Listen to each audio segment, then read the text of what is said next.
Hello everyone, this is Nitasha Chaturvedi and welcome to all on our YouTube channel that is Easy Learning 247। Last class में हम लोगों ने 100 question complete कर लिए थे, जिसमें कि मैंने अभी तक डेटाबेस, एसक्यूएल और पाइथन कंप्लीट करा दिया है। पाइथन और एसक्यूएल और डेटाबेस के हम लोग फर्दर और भी क्वेश्चन करेंगे। डजंट मीन कि वो फुली कंप्लीट हो गया, लेकिन मैंने एक आपको बेसिक से एडवांस क्वेश्चन किस तरीके से आ सकते हैं वो एक ओवरव्यू दिया है। तो लास्ट वीडियो जिसमें कि हमने 100 क्वेश्चन कंप्लीट कर लिए हैं, वो लोग आप लोग प्लीज देख लीजिएगा। प्लेलिस्ट में जाके एक फोल्डर आपको दिखाई देगा जिसमें कि बीएमआरसी या ईएमआरसी जो बीपीएससी के अभी रिगार्डिंग एग्जाम है, पीजीटी कंप्यूटर साइंस से रिलेटेड जो एग्जाम है, जितने भी ईएमआरसी का भी जो लेटेस्ट एग्जाम होने वाला है, उन सभी के लिए ये वीडियो हेल्पफुल होने वाली है। प्लेलिस्ट में एक फोल्डर भी दिखेगा जिसके अंदर अब तक की सारी वीडियोस कंटेंट वहां पर अवेलेबल है। वीडियो का लिंक डिस्क्रिप्शन बॉक्स में भी दे दूंगी, जिससे कि आपको इजीली ढूंढने में आसानी हो। ठीक है, हम लोग आपके फर्दर क्वेश्चन करते हैं। ये वीडियो सभी के लिए हेल्पफुल होने वाली है जो बीपीएससी कंप्यूटर टीचर की तैयारी कर रहे हैं, साथ ही ईएमआरसी की तैयारी कर रहे हैं और पीजीटी या टीजीटी अपकमिंग जितने भी कंप्यूटर से रिलेटेड एग्जाम है उस सभी की तैयारी कर रहे हैं। तो ये वीडियो सबके लिए हेल्पफुल होने वाली है। अभी तक हम लोगों ने, जैसे कि मैंने बताया, 100 क्वेश्चन कर लिए थे, जिसमें कि पाइथन, डेटाबेस, एसक्यूएल कर लिया था। अब आगे 101 से आज मैं स्टार्ट करने वाली हूँ, जिसमें कि आज के जो क्वेश्चन है उसका टारगेट है नेटवर्किंग। नेटवर्किंग से जो क्वेश्चन इजी, थोड़े मॉडरेट, डिफिकल्ट, कॉम्प्लेक्स जैसे भी क्वेश्चन बन सकते हैं, मैं इस वीडियो की हेल्प से आपको समझाने का ट्राई करूंगी।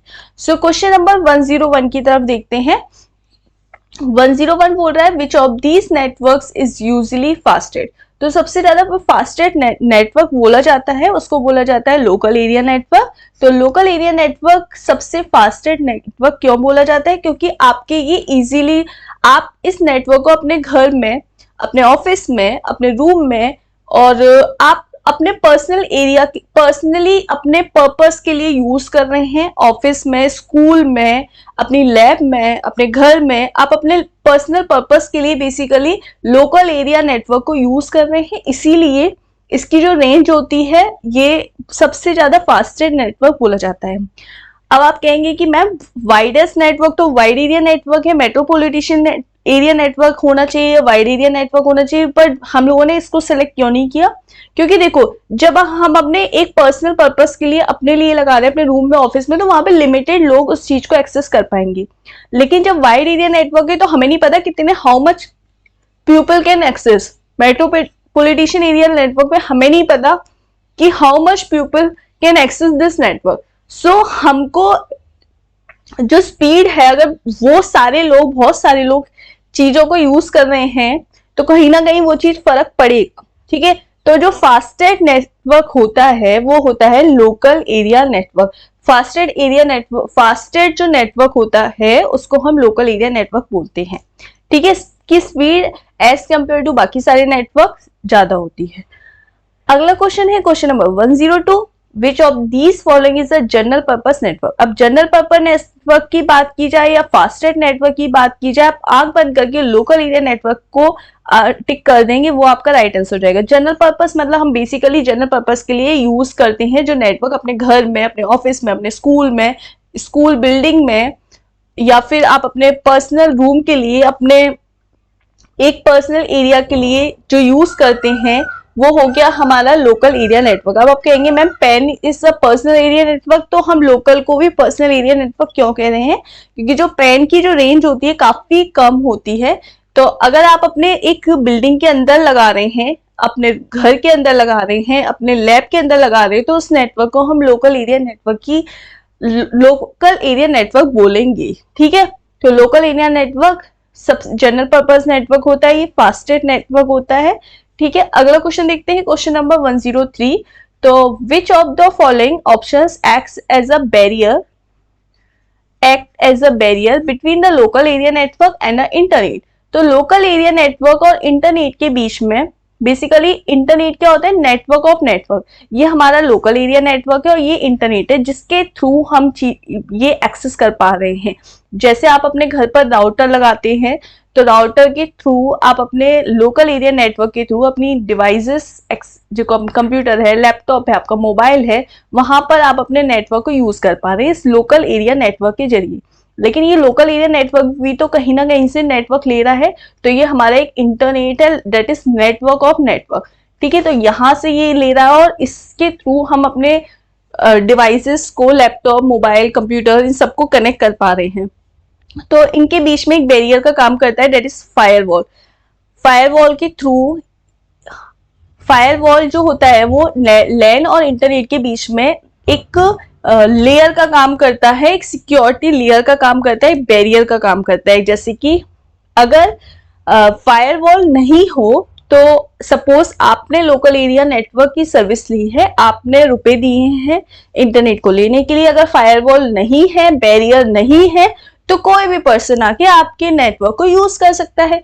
तो एक फायरवॉल, बैरियर का काम कौन करता है, फायरवॉल। तो उसको हम क्या बोलते हैं, फायरवॉल, यानी वॉल। एक फायरवॉल एक बैरियर का काम करने वाला, जो बैरियर का काम करता है आपके लोकल एरिया नेटवर्क और नेटवर्क इंटरनेट के बीच में, वो उसे हम बोलते हैं फायरवॉल। ठीक है, अगला क्वेश्चन है question number 104, which of the following network are uses a telephone line. तो टेलीफोन लाइन को जो नेटवर्क यूज करता है, वो कौन सा नेटवर्क यूज करता है हमारी टेलीफोन लाइन को।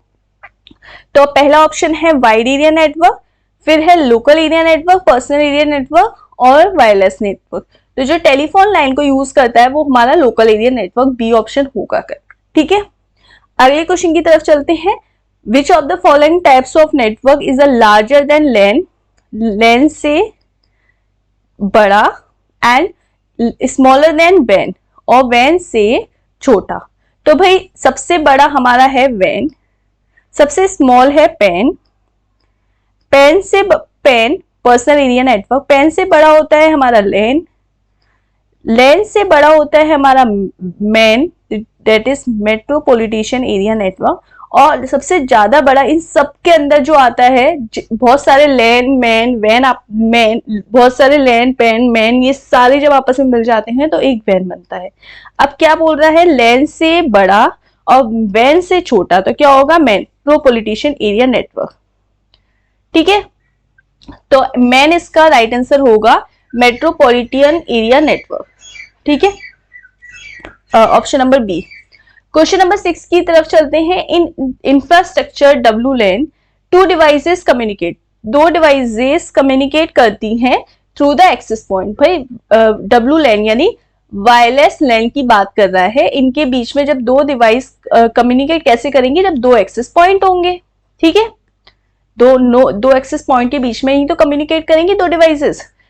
अगला क्वेश्चन है question number 107, if computer in a LAN are connected along a single cable, अगर हमारा कंप्यूटर एक सिंगल लैन केबल से कनेक्ट है, ठीक है, then the name given topology. तो हमारा एक कंप्यूटर है, कनेक्टेड है एक सिंगल केबल से, तो सिंगल लैन केबल से, तो उस हमें इस टोपोलॉजी का नाम बताना है। तो ये जब कनेक्ट है तो एक लैन केबल से, ये लैन है, इससे ये हमारा कंप्यूटर कनेक्ट है, तो इस टोपोलॉजी का नाम बताना है। टोपोलॉजी मतलब होता है तरीका हमारे नेटवर्क का कनेक्ट होने का, तो इस टोपोलॉजी का नाम होगा बस टोपोलॉजी।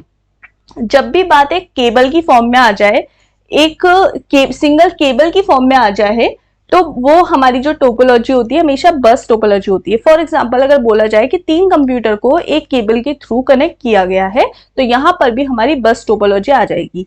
अगर अब आती है स्टार टोपोलॉजी, क्या होती है, अगर एक सेंटर कंप्यूटर है जिसके थ्रू, ये सेंटर हब है जिसके थ्रू बाकी सारी डिवाइसेस को कनेक्ट किया गया है, तो वो हमारी स्टार टोपोलॉजी होगी। यानी यहाँ पर एक सेंट्रल कंप्यूटर होता है, सेंट्रल सर्वर होता है जिसके थ्रू बाकी सारी डिवाइसेस कनेक्ट की गई हैं, एक मेन सिस्टम होता है जिसके थ्रू बाकी सारी डिवाइसेस कनेक्ट की जाती है, तो उसे हम स्टार टोपोलॉजी बोलते हैं। मैश टोपोलॉजी क्या होता है, मैश टोपोलॉजी होता है जब हमारी एक डिवाइस बाकी जितनी भी डिवाइसेस है उनसे सबसे कनेक्ट है, जैसे कि ये 4 डिवाइसेस है और सारी डिवाइसेस एक दूसरे से कनेक्ट है, that is mesh topology. Hierarchical, जब दो या दो से ज्यादा टोपोलॉजी हमारी मिल जाती है तो हिरारिकल टोपोलॉजी बनती है।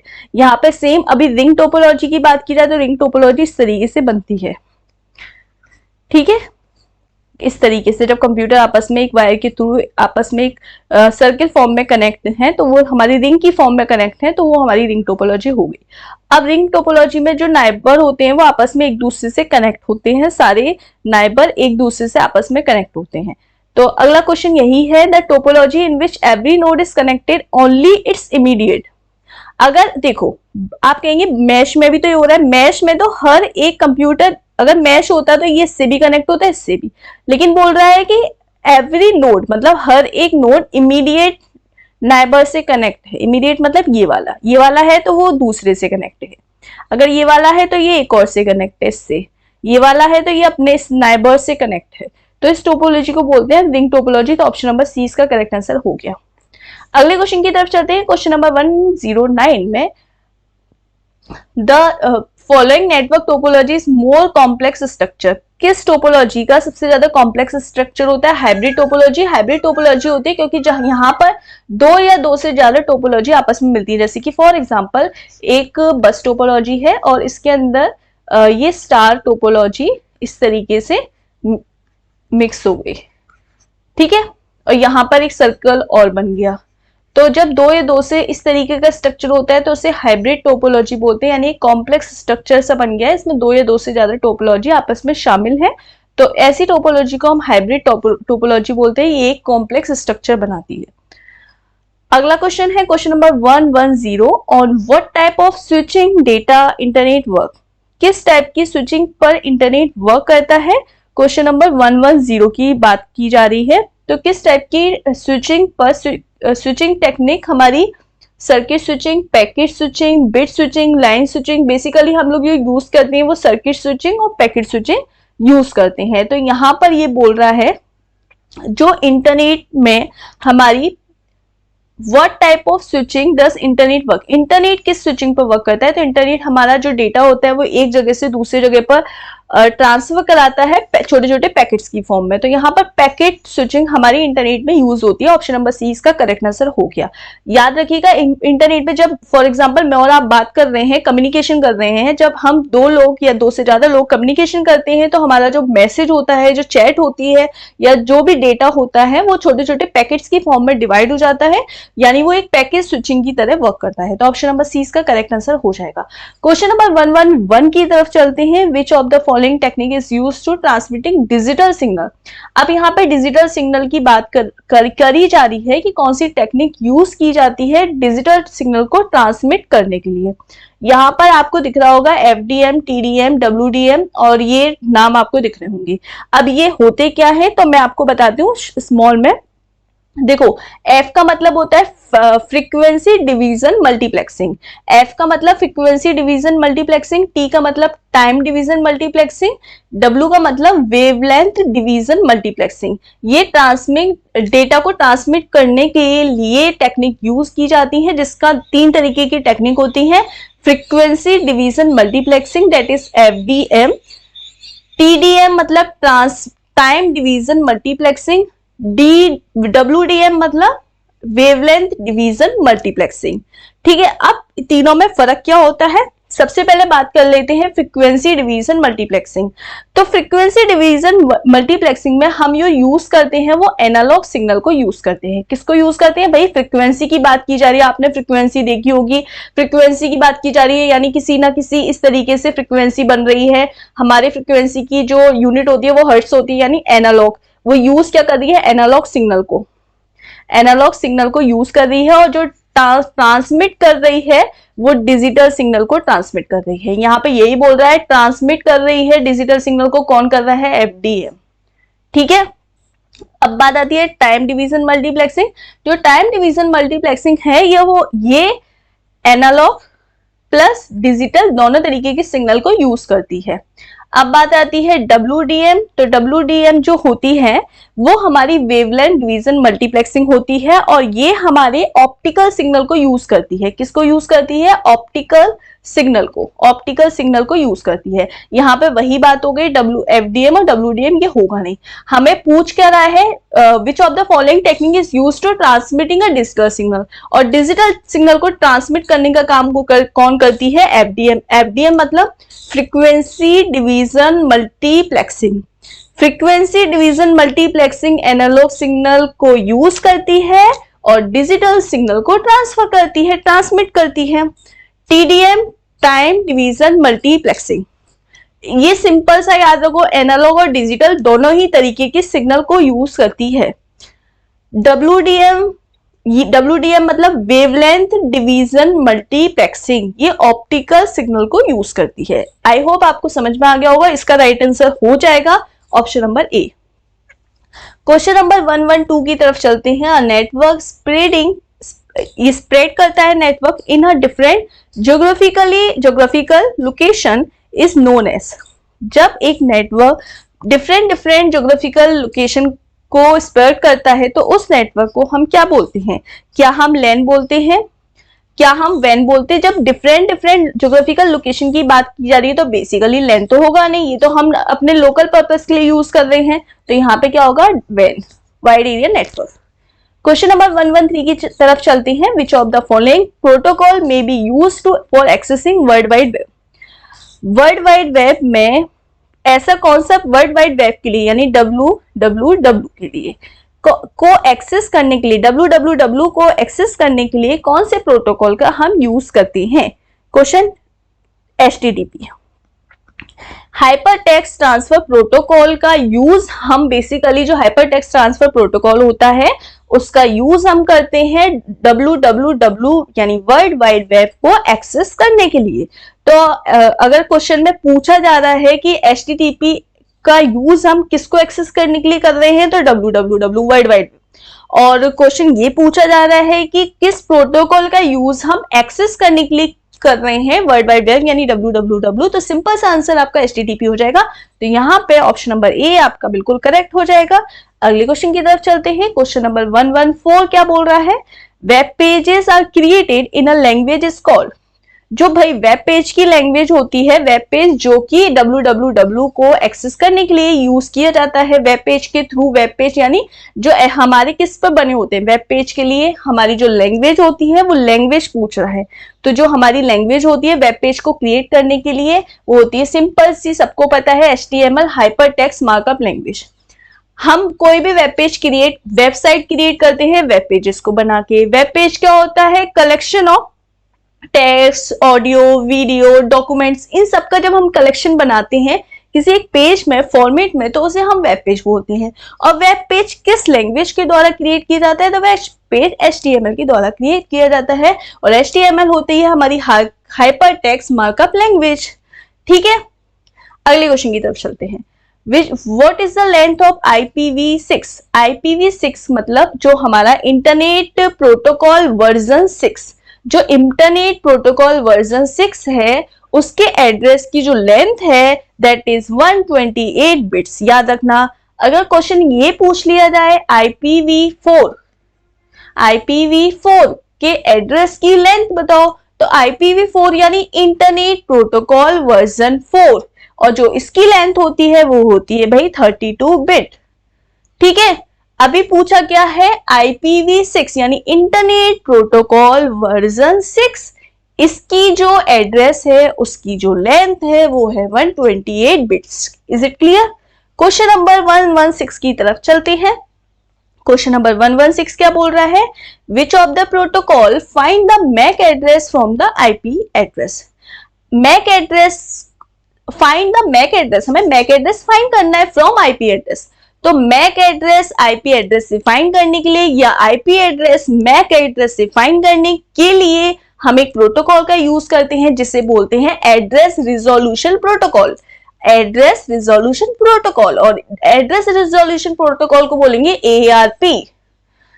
ARP प्रोटोकॉल जो होता है यानी एड्रेस रिजोल्यूशन प्रोटोकॉल, उसका हम यूज करते हैं मैक एड्रेस से IP एड्रेस को निकालने में और IP एड्रेस से मैक एड्रेस को निकालने में। सिंपल, तो ऑप्शन नंबर सी इसका करेक्ट आंसर हो जाएगा। अब बात की जाती है भाई, सिंपल सा क्वेश्चन है, question number 117। First first network क्या होता है? तो फर्स्ट नेटवर्क जो बना था एरपानेट, एडवांस रिसर्च एरपानेट की फुल फॉर्म क्या होती है? Simple, very simple, advance research project agency network. और भाई अगर आप लोगों को ये सारी चीजें इन डिटेल सीखनी है तो एक आपको प्लेलिस्ट में फोल्डर दिख जाएगा नेटवर्किंग नाम से, जिसमें मैंने बहुत अच्छे से नेटवर्किंग को इन डिटेल एक एक चीज को एक्सप्लेन किया हुआ है। आपको नेटवर्किंग में अगर आपने ये वीडियोस देख ली, I am damn sure networking में इससे बाहर कुछ भी नहीं होगा। वो पूरी प्लेलिस्ट एक बार सुन लेना, इससे बाहर नेटवर्किंग में तो आपको कुछ भी नहीं पूछा रहेगा। मैंने इतने अच्छे से नेटवर्किंग कराई हुई है वहां पर, और क्वेश्चंस में भी मैं कोशिश कर रही हूँ इन डिटेल आपको एक्सप्लेन कराने की। तो एरपानेट मतलब advance research project agency network. तो ये हमारा एक फर्स्ट नेटवर्क था, ठीक है। तो ए आपका ऑप्शन सही हो जाएगा। एरपानेट के बारे में भी मैंने हिस्ट्री और ये काफी लंबी कहानी है, तो आप सुन लेना। क्वेश्चन नंबर 118 की तरफ चलते हैं। If a computer network cable is broken, whole network goes down in topology.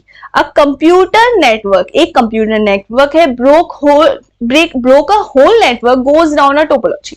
भाई ऐसा कौन सा, क्वेश्चन में ये बोल रहा है कि देखो ऐसी कौन सा नेटवर्क है, ऐसी कौन सी टोपोलॉजी है कि अगर एक केबल का ब्रेक हो गया, अगर एक केबल हमारी खराब हो गई तो सारा का सारा सिस्टम, सारा का सारा नेटवर्क ठप हो जाएगा, सब कुछ खत्म। यानी एक केबल के खराब होने से पूरा का पूरा नेटवर्क खत्म, सब कुछ खत्म। तो ऐसी टोपोलॉजी याद रखना हमारी होती है रिंग टोपोलॉजी। रिंग टोपोलॉजी एक ऐसी टोपोलॉजी है, रिंग टोपोलॉजी एक ऐसा कनेक्शन है रिंग टोपोलॉजी का कि भाई अगर एक वायर कैंसिल हुआ, एक वायर खराब हुआ, यानी कि अगर फॉर एग्जांपल ये ए है, ये बी है, ये सी है, ये डी है, ये ई है, अगर मैंने ए और बी के बीच में वायर को कट कर दिया तो जो ए से डेटा बी की तरफ जाना था क्या वो जाएगा? नहीं। अब सपोज ये रिवर्स पे जाए तो रिवर्स में यहां पे जाएगा, यहां पे जाएगा, ये इससे बात कर पाएगा, ये इससे बात कर पाएगा, ये इससे बात कर पाएगा, लेकिन यहां पे तो नहीं पहुंच पाएगा। और फॉर एग्जांपल मुझे ए से सी की तरफ डेटा ट्रांसफर कराना है, तो बी का ही बीच में ब्रेक हो गया तो सी पे कहां से ट्रांसफर होगा? तो रिंग टोपोलॉजी ऐसी टोपोलॉजी होती है जहां पर अगर एक केबल कट हो जाए, ब्रेक हो जाए, तो पूरा का पूरा जो हमारा नेटवर्क होता है, पूरा का पूरा जो सिस्टम होता है नेटवर्किंग का, वो पूरा ब्रेक हो जाएगा। तो यहाँ पे हमारी जो ऑप्शन हो जाएगा, ऑप्शन नंबर 20 का करेक्ट आंसर हो जाएगा। क्वेश्चन नंबर 119 की तरफ चलते हैं। मोस्ट रिलायबल टोपोलॉजी पूछी जा रही है, तो सबसे ज्यादा रिलायबल टोपोलॉजी जो होती है वो हमारी होती है मैश टोपोलॉजी। मैश टोपोलॉजी को सबसे ज्यादा रिलायबल टोपोलॉजी क्यों बोला गया है? क्योंकि यहां पर each node is connected to each other node, मतलब हर एक नोड मैश टोपोलॉजी में, देखो ये अगर मेरा इससे कनेक्ट है तो ये इससे भी कनेक्ट है और ये इससे भी कनेक्ट है। अगर ये वाली जो डिवाइस है, सपोज ये ए है, ये बी है, ये सी है और ये डी है, अगर मेरी ए डिवाइस ए से भी कनेक्ट है, बी से भी, सी से भी, बी वाली डिवाइस, मतलब इस तरीके से मेरी सारी डिवाइस दूसरी अलग अलग डिवाइस से कनेक्ट है। अगर मुझे ए से सी की तरफ डेटा ट्रांसफर कराना है तो मुझे बी की जरूरत नहीं है, मैं डायरेक्ट सी पर ट्रांसफर करा सकती हूँ। मुझे ए से डी की तरफ डेटा ट्रांसफर कराना है या डी को बी पर कुछ भेजना है तो मुझे बीच के किसी की जरूरत नहीं है, मैं डायरेक्ट भेज सकती हूँ। तो जो मैश टोपोलॉजी होती है इसमें वायरिंग, तो इसकी जो डिसएडवांटेज बोली जाएगी वो डिसएडवांटेज ये है कि इसमें वायरिंग की कॉस्ट तो बहुत ज्यादा आती है, लेकिन हर एक डिवाइस दूसरी डिवाइस से आपस में कनेक्ट होती है, इसमें बीच बिचौलिए के कोई काम नहीं है। भाई तुम सीधी सीधी डायरेक्ट फेस टू फेस एक दूसरे से बात कर लो, हमें बीच में पढ़ने की कोई आवश्यकता नहीं है। मैश टोपोलॉजी सीधी सी बात ये कहानी कहता है। तो मैश टोपोलॉजी में जो बीच के लोग होते हैं उनकी कोई आवश्यकता नहीं है। भाई आप फेस टू फेस बात करो, आपकी बात अच्छी है खराब है, आप फेस टू फेस बात करो। अगर ए से सी को बात करनी है तो वो उसको बी और डी की जरूरत नहीं है, वो अपने आपस में दोनों बात कर सकते हैं। तो मैश टोपोलॉजी ये कहती है, तो मैश टोपोलॉजी का ऑप्शन नंबर डी इसका राइट आंसर हो जाएगा। क्वेश्चन नंबर 120 की तरफ चलते हैं। बहुत सिंपल सा क्वेश्चन है। Which of the following component is responsible for network communication in a computer system? क्या बोल रहा है? फॉलोइंग कंपोनेंट बताना है जो रेस्पॉन्सिबल है नेटवर्क कम्युनिकेशन के लिए। तो हमें वो नेटवर्क के कम्युनिकेशन के लिए एक ऐसा कंपोनेंट बताना है जो कंप्यूटर सिस्टम आपस में बात करते हैं, नेटवर्क कम्युनिकेशन होता है आपस में जब हम बात करते हैं, तो उसके लिए जो रेस्पॉन्सिबल होता है तो वो कौन सी डिवाइस, कौन सा कंपोनेंट रेस्पॉन्सिबल होता है। तो उसके लिए होता है ईथरनेट कार्ड। क्या होता है? ईथरनेट कार्ड, जिसे कि हम लैन कार्ड भी बोलते हैं। ठीक है, तो ईथरनेट जो कार्ड होता है वो रेस्पॉन्सिबल होता है पूरे कम्युनिकेशन के लिए। तो ऑप्शन नंबर 20 का राइट आंसर हो जाएगा। क्वेश्चन नंबर 121 की तरफ चलते हैं, जिसमें बोल रहा है कि इनक्रप्शन इज अ प्रोसेस। तो भाई जब भी आपको इनक्रप्शन आ जाए मतलब वो सिक्योरिटी और प्राइवेसी से रिलेटेड आंसर होगा। तो यहां पर देखो, to design a conceptual schema, design तो कोई इनक्रप्शन, कोई डिजाइन की तो प्रोसेस है नहीं है। Translate the global data, translate करने की भी कोई प्रोसेस नहीं है। प्रोवाइड प्राइवेसी ऑफ डेटा, अभी मैंने बताया इनक्रप्शन बेसिकली हमारी प्राइवेसी प्रोवाइड करने की टेक्निक होती है। इनक्रप्शन क्या होता है? हमारे binding the data in like a capsule, हमारे जो डेटा होता है, जैसे कि फॉर एग्जांपल अगर हम रियल लाइफ के एग्जांपल से जोड़ें, एक कैप्सूल के अंदर आपको नहीं पता कि कौन सी दवाई किस तरीके से डली हुई है। सिमिलरली आपके इनक्रप्शन, आपका जो डेटा है आपको नहीं पता कि इंटरनल उसमें क्या प्रोसेस हुई है, तो वो बाइंड है हमारी एक फाइल के अंदर, जिसमें लॉक लगा है। एग्जाम्पल के तौर पर जैसे फेसबुक है, तो फेसबुक में आपकी कोई प्रोफाइल सर्च करे तो पूरा सब कुछ मैसेजेस वगैरह नहीं पढ़ सकता, क्योंकि वहां पे इनक्रप्शन टेक्निक लागू है, वहां पे प्राइवेसी है, वो आपके लॉगिन आईडी और पासवर्ड से ही ओपन होगा। ठीक है, तो यहाँ पर जो इनक्रप्शन यूज करते हैं, जब भी इनक्रप्शन वर्ड आ जाए याद रखना कि वो प्राइवेसी और सिक्योरिटी से रिलेटेड कुछ चीज होगी। तो इनक्रप्शन एक प्रोसेस है to provide a privacy of data. तो ऑप्शन नंबर सी इसका करेक्ट आंसर हो जाएगा। क्वेश्चन नंबर 122 की तरफ चलते हैं। अब बोल रहा है कि जो SMTP is used to deliver the messages to, तो जो SMTP होता है simple mail transfer protocol. SMTP का मतलब क्या होता है? Simple mail transfer protocol. अब जो SMTP होता है वो यूजर टर्मिनल मैसेज को डिलीवर करता है यूजर टर्मिनल से यूजर मेल बॉक्स दोनों में ही, यानी यूजर टर्मिनल और यूजर मेल बॉक्स दोनों ही जगह हमारे मैसेज को डिलीवर करता है। SMTP क्या होता है? Simple mail transfer protocol. तो यहां पर जो ऑप्शन होगा ऑप्शन नंबर सी इसका करेक्ट आंसर हो जाएगा, क्योंकि यूजर टर्मिनल और यूजर मेल बॉक्स दोनों ही बात हो गई। अगले क्वेश्चन की तरफ चलते हैं। क्वेश्चन नंबर 123 क्या बोल रहा है? The blank protocol has a features to allowed uploading the mail messages. अब देखो, याद रखना एक टर्म आता है SMTP, एक आता है IMAP, एक आता है POP और एक आता है HTTP। All are the protocol. ठीक है, अब डिफरेंस क्या है, कैसे पहचानोगे? तो सिंपल तरीका है, SMTP जो होता है सिंपल मेल ट्रांसफर प्रोटोकॉल, ये मैसेज को डिलीवर करने के लिए यूज किया जा रहा है। ठीक है, यानी डाउनलोड करने के लिए, या मैसेज को जब डाउनलोड की बात आ जाए, डिलीवर की बात आ जाए, तब SMTP हमारा राइट आंसर होगा। IMAP का मतलब होता है जो अपलोडिंग के लिए यूज किया जा रहा है। IMAP जो मैसेज को अपलोड करने के लिए यूज किया जा रहा है वो हो गया हमारा IMAP। IMAP मतलब इंटरनेट मैसेजिंग एक्सेस प्रोटोकॉल, नाम से ही क्लियर है, इंटरनेट मैसेजिंग एक्सेस प्रोटोकॉल, यानी मैसेज को एक्सेस करने के लिए, अपलोड करने के लिए यूज किया जा रहा है। SMTP simple mail transfer protocol, यानी ट्रांसफर करने के लिए, डिलीवर करने के लिए, डाउनलोड करने के लिए जो यूज किया जा रहा है वो SMTP। अब जो POP3 होता है पोस्ट ऑफिस प्रोटोकॉल, ये सर्वर से मैसेज को डाउनलोड और अपलोड दोनों ही प्रोसेस जब आ जाए तब आपको लगाना है POP3 पोस्ट ऑफिस प्रोटोकॉल। ठीक है, अब आता है HTTP hyper text transfer protocol. Basically जो HTTP होता है, जब बात www वर्ल्ड वाइड वेब की होती है, हमें जब वर्ल्ड वाइड वेब पर इंटरनेट पर कोई भी चीज एक्सेस करनी होती है, डिलीवर मैसेज कुछ भी करना होता है, जब बात www की आ जाए, HTTP hyper text transfer protocol जियो कम्युनिकेशन के लिए बेसिकली यूज किया जाता है। ठीक है, तो ऑप्शन नंबर डी इसका करेक्ट आंसर नहीं होगा, POP3 नहीं होगा। SMTP डाउनलोड के लिए यूज किया जाता है, तो यहाँ पर जो राइट आंसर होगा वो होगा IMAP, जो कि अपलोडिंग के लिए मेल को यूज किया जाता है। ऑप्शन नंबर 20 का करेक्ट आंसर होगा। क्वेश्चन नंबर 124 की तरफ चलते हैं। अभी मैंने बताया है SMTP की फुल फॉर्म पूछा है, सिंपल मेल ट्रांसफर प्रोटोकॉल, तो ऑप्शन नंबर ए इसका करेक्ट आंसर हो जाएगा।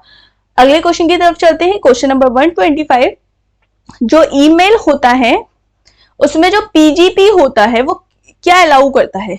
तो बेसिकली सबसे पहले तो PGP का मतलब पता होना चाहिए। PGP का मतलब होता है प्रिटी गुड प्राइवेसी। क्या होता है?